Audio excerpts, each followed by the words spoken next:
Father Christopher, thank you for joining us. It's a pleasure to have you on the Progeny podcast.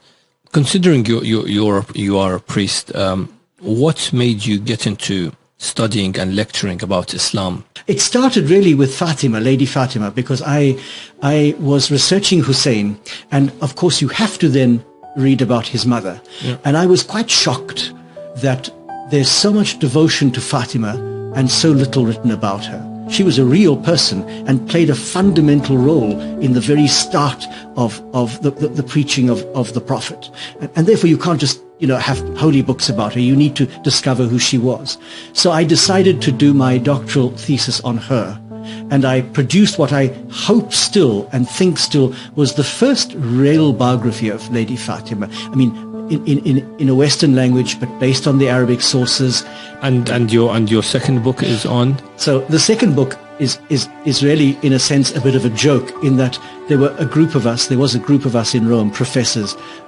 All of us have doctorates in Arabic Islamic studies. So we were sitting around a table at lunch, basically complaining that the Muslim scholars are not writing about the women of Karbala, for example, substantial work. And we each decided that we would take a female figure and produce a proper biography. So, of course, I took Zainab. I said, oh, well, I know her mother. I'm going to now do her. None of the others were serious. So none of the others actually did anything. The book is called Half of My Heart because there was a lament that Zainab sung, I think, on the day of Karbala myself. Some of the historians put it later, but I think it was on that very day when she saw the body of her brother and his companions unburied.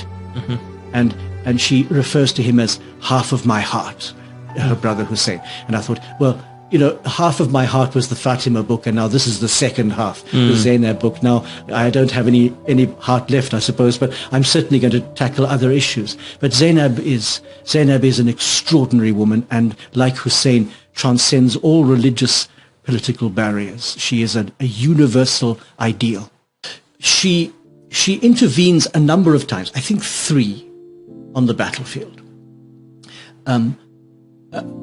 And she's described, so I mean, I go into quite a lot of detail because I'm very moved by this. She's described in the days leading up to Karbala as quite distressed.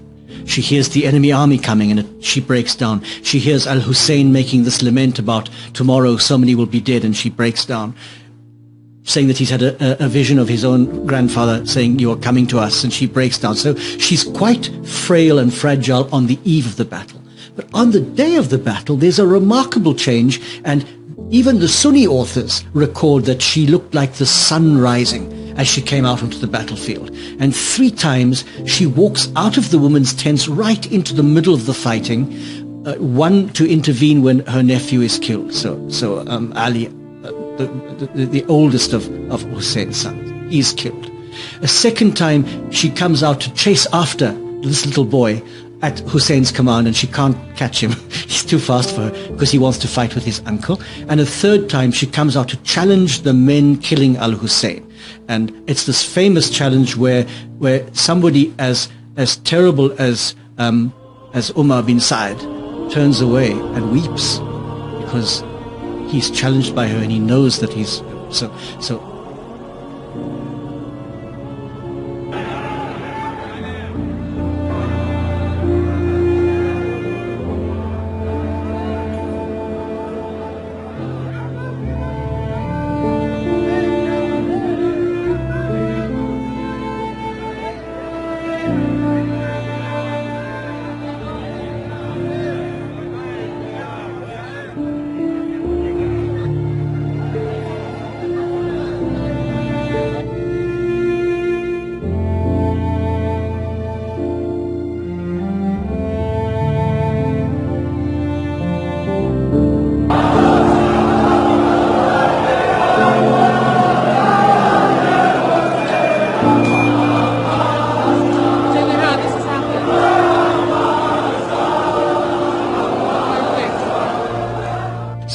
So in that sense, she is of great importance, but even more important after the battle because, and this is where I get into trouble, because she was for a short time the leader of the Ahl Bayt. There's no doubt about that. Young Ali bin al-Hussein was much too sick to function immediately after the battle. And his life, in fact, is saved twice. She saves his life later on in the court of when they're before Ziyad, but that's later on. It's that period of days after Karbala, from the journey between Karbala to Kufa to the court of Yazid, to Damascus.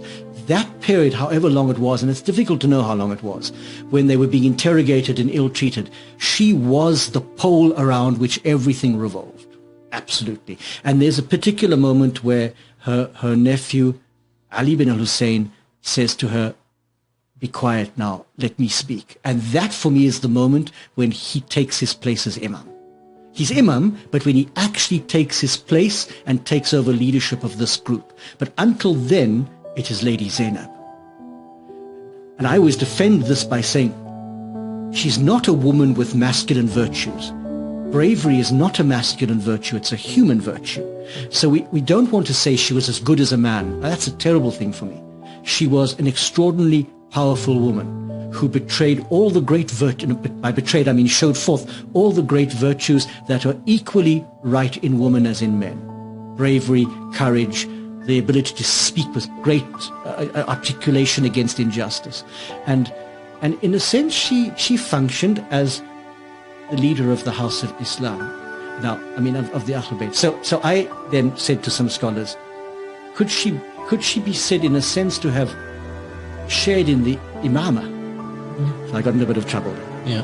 And I understand. Yeah, because because the imama is something more than that. But she certainly possessed some of the qualities that are crucial to imama.